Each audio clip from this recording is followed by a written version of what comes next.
안녕하세요. LA의 비투쇼입니다. 4월의 시작입니다.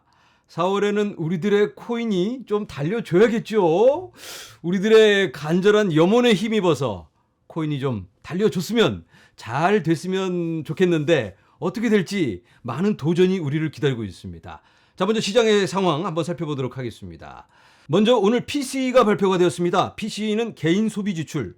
연준에서는 CPI보다 PCE에 더 무게를 두고 있습니다. 그래서 굉장히 중요한 지표라고 볼 수가 있겠는데 0.3% 인상. 중요한 건 예상보다 낮게 발표가 되었다. 낮게.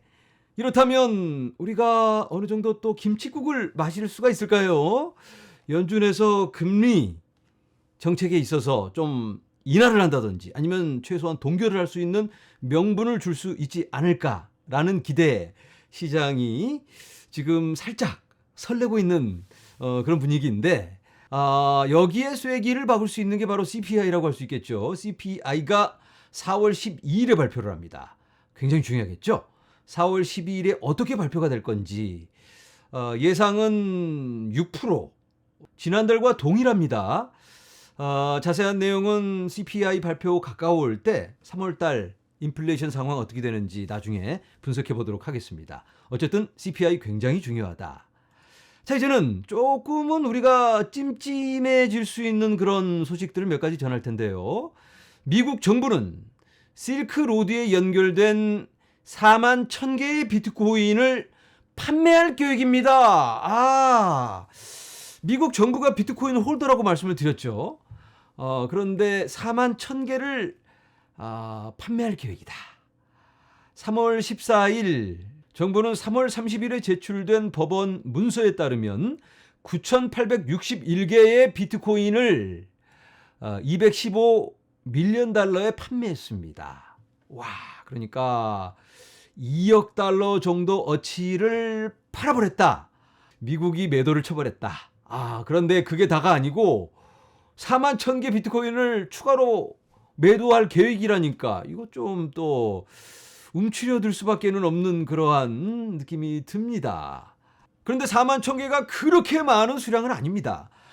벌써 어느 정도는 예상을 하고 있었고 미국 정부가 비트코인 5만 개 넘게 가지고 있는 건 모두 다 아는 사실이었기 때문에 아이고 결국은 파는구나 이런 분위기니까 그렇게 우려할 바는 아닌데 이 친구들이 또 팔 때 거래소에 놓고 시장가로 막 팔지는 않을 테니까 그러면 제값을 못 받으니까 아무래도 장외 거래 이런 식으로 판매할 걸로 보입니다. 예전에 했던 것처럼 경매로 판다든지 어쨌든 매도세가 있을 수가 있다. 이렇게 바라볼 수가 있겠고요.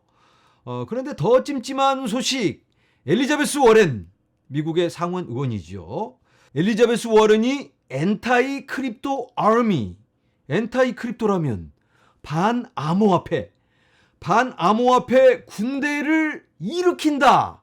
아니 이 사람이 도대체 반대하는 것도 모자라서 군대를 일으킨다니. 야, 자기가 무슨 잔다르크인 줄 아는데 이 사람 이거 안 되겠는데요.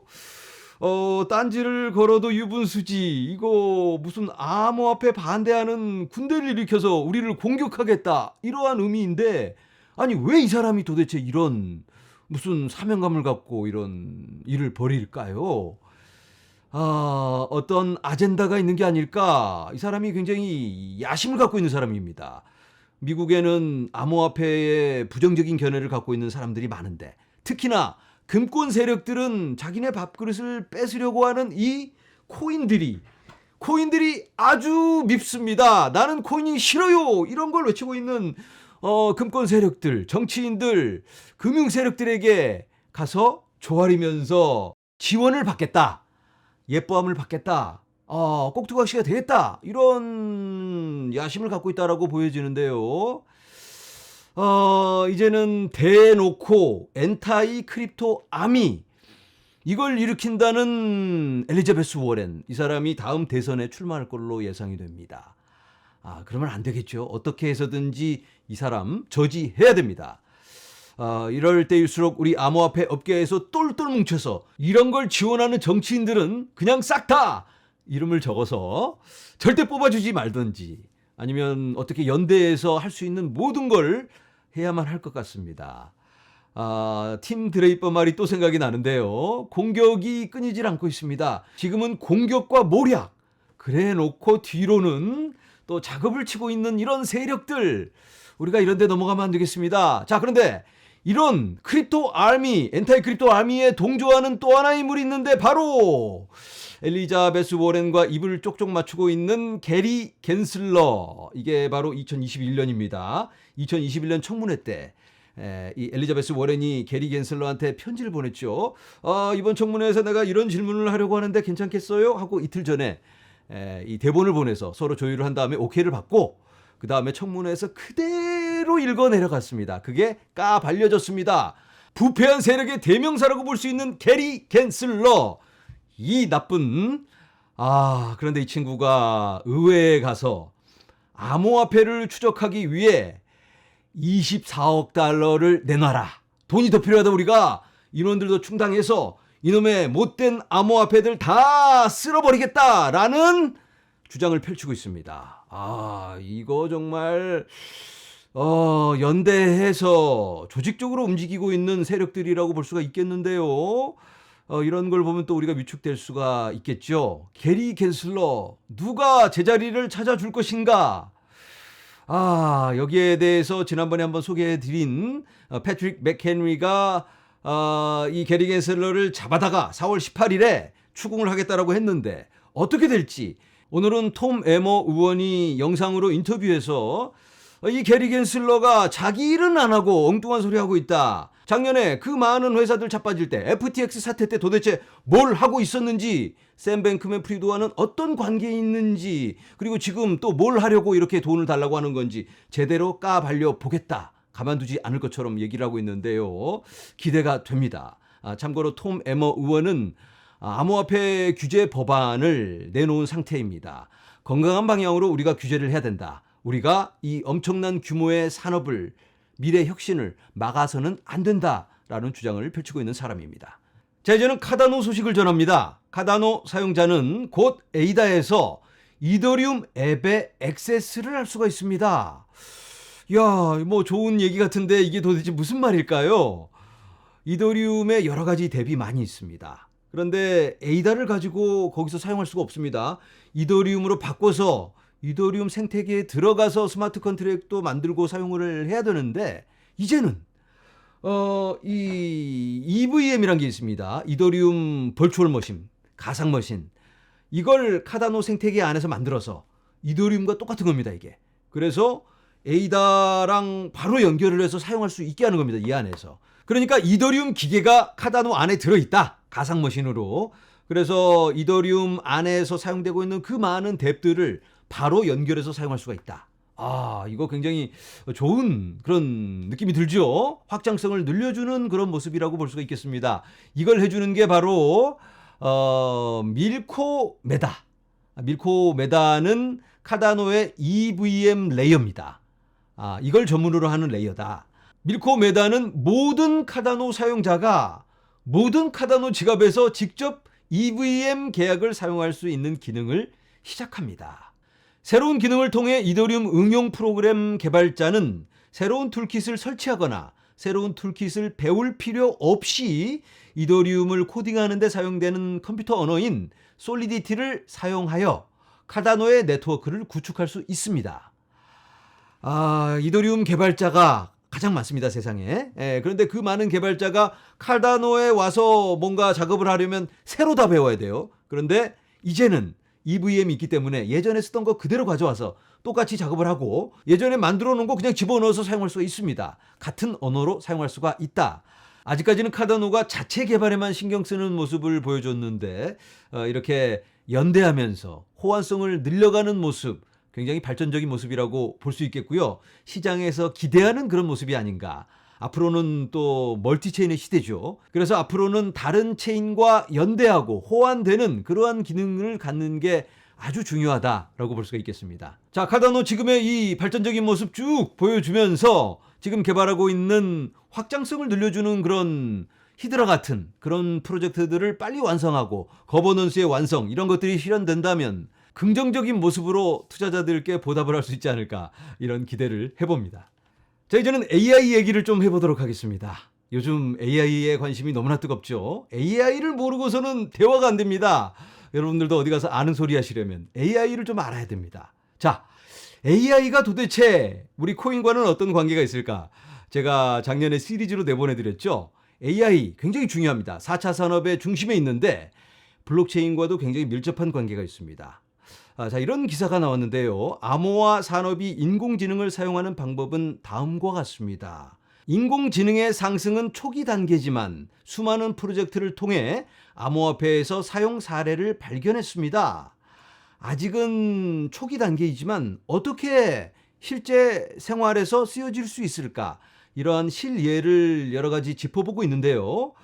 폴천 비즈니스 인사이트의 보고서에 따르면 블록체인 AI 시장은 연평균 23.6%의 성장률로 2020년 2억 2,500만 달러에서 2027년 9억 7,360만 달러로 성장할 것으로 예상됩니다. 그러니까 AI의 성장 가능성은 무궁무진하다. 이렇게 예상을 내놓고 있는데요. 예로 이런 프로젝트를 보여주고 있습니다. 블록트레이스, 싱귤러리티넷, fetch.ai. 제가 예전에 소개했던 그런 프로젝트들이죠. Artificial Liquid Intelligence, iExec. 이 외에도 여러 가지 프로젝트가 있는데요. 제가 시간 날 때마다 조금씩 함께 공부해 보도록 하겠습니다. 자, 그런데 OKX에서도 AI를 통해서 뭔가 하겠다.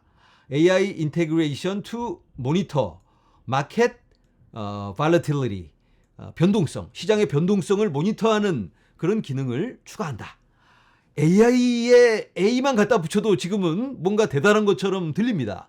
왜냐하면 앞으로의 방향이 그쪽으로 가고 있는 거니까. 그런데 우리가 주의해야 될 부분이 있습니다. AI를 갖다 붙인다고 해서 갑자기 업그레이드가 되는 게 아닙니다. 갑자기 인공지능이 뚜두두두두 하면서 막 분석을 하고 챗 GPT처럼 막 그런 어마어마한 능력을 발휘하는 게 아니다. 지금은 시도하는 단계, 초기 단계라고 볼 수가 있겠는데요. 그래서 마케팅적으로 이런 것들을 사용하고 있습니다. 마치 예전에 메타버스가 뜨거우니까 메타버스하고는 아무 관계도 없는 그런 회사들이 우리도 메타버스 쪽으로 뭐 한다. 그리고 메타버스 관련 뭐 이름을 갖다 붙이기도 하고 이런 것들을 통해서 사람들을 현혹하는 그런 모습이 보여지고 있습니다. 그래서 그런 부분들에 대해서도 각별한 주의가 요망이 됩니다. 자, 며칠 전에 어떤 분이 이런 댓글을 주셨는데 블록체인 최초로 챗 GPT를 서비스한다고 합니다. 분석 좀 해주세요. 하면서 이런 기사를 갖다가 붙여넣기를 해서 올려주셨는데요. 무슨 모빌 회사인데 챗 GPT하고 연계가 되어서 핸드폰으로 뭔가 메시지를 주고받으면 챗 GPT와 대화하는 것처럼 그런 기능이 추가되었다. 그런데 블록체인과 연계가 된다니까 대화 내용을 블록체인에 저장을 한다든지 아니면 어떠한 기능적인 부분에서 바꿀 수 없게 해주는 그런 신뢰를 얻을 수가 있겠는데 굉장히 긍정적인 모습이라고 볼 수가 있겠습니다. 앞으로도 많은 프로젝트가 이러한 방향으로 갈 텐데 그런데 이게 자칫하면 과대 포장이 될 수가 있습니다. 마치 오픈 AI와 파트너십을 맺어서 단독으로 뭔가 대단한 걸 개발하는 것 같은 느낌이 들잖아요. 그래서 좀 과대 마케팅이 될 수도 있겠다. 우리가 이런 걸 너무 오버해서 받아들이면 안 되겠다. 이렇게 챗 GPT를 사용하는 건 별 큰 개발이 아닙니다. 우리가 이걸 알아야 됩니다. 예를 들어서 여러분들이 사용하고 계시는 카톡도 챗 GPT하고 채널을 만들어서 챗 GPT한테 물어볼 수도 있고 그런 기능들이 있습니다. 그런데 이런 프로젝트들은 이 챗 GPT 기능을 매끄럽게 마치 챗 GPT가 자기네 그 프로그램 안에 있는 것처럼 그렇게 만들어 놨을 텐데 그러면 봤을 때 이야 대단하다 그럴 수가 있겠죠. 그런 것들을 API라고 합니다. API, 애플리케이션 프로토콜 인터페이스. 그런 것들을 GPT에서 직접 제공을 합니다. 그래서 오픈 AI 사이트인데요. 가보면 이런 많은 프로젝트들이 챗 GPT 기능을 자체 애플리케이션 안에 넣어서 사용하고 있습니다. 그래서 이런 것들은 아주 많다.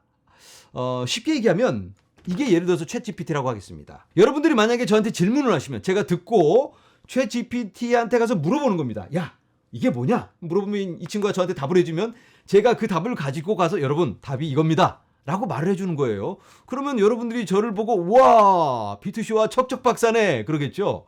그런데 저는 물어보고 와서 대답을 해주는 거기 때문에 제가 갑자기 엄청나게 지능이 올라간 게 아니다. 그리고 물어보고 와서 대답해 주는 건 별로 큰 개발이 아니다. 이걸 아셔야 됩니다. 그래서 챗GPT와 연계해서 어떤 기능을 갖게 해준다. 이런 개발은 크게 현혹될 필요가 없다. 그거 뭐 새로운 걸 추가했네. 이 정도로 이해하시면 좋을 것 같습니다. 아까 보여드린 이 프로젝트가 안 좋다는 말씀을 드리는 게 아니고 우리가 과대 포장이 앞으로도 지속적으로 있을 텐데 그런 거에 대해서 우리가 어느 정도 인지를 하고 있어야 되겠다라는 차원에서 말씀을 드립니다. 네, 오늘은 여러 가지 소식들과 암호화폐를 공격하는 무리들의 실체를 한번 확인해보는 시간을 가져봤습니다. 자, 이제 4월로 접어든 만큼 계절에 맞게 따뜻한 봄바람이 싹 우리 코인에도 불어와서 우리들의 마음을 좀 편안하고 따뜻하게 해주면 좋겠다. 이런 바람을 가져보면서 오늘은 여기서 인사를 드립니다. 여러분, 감사합니다.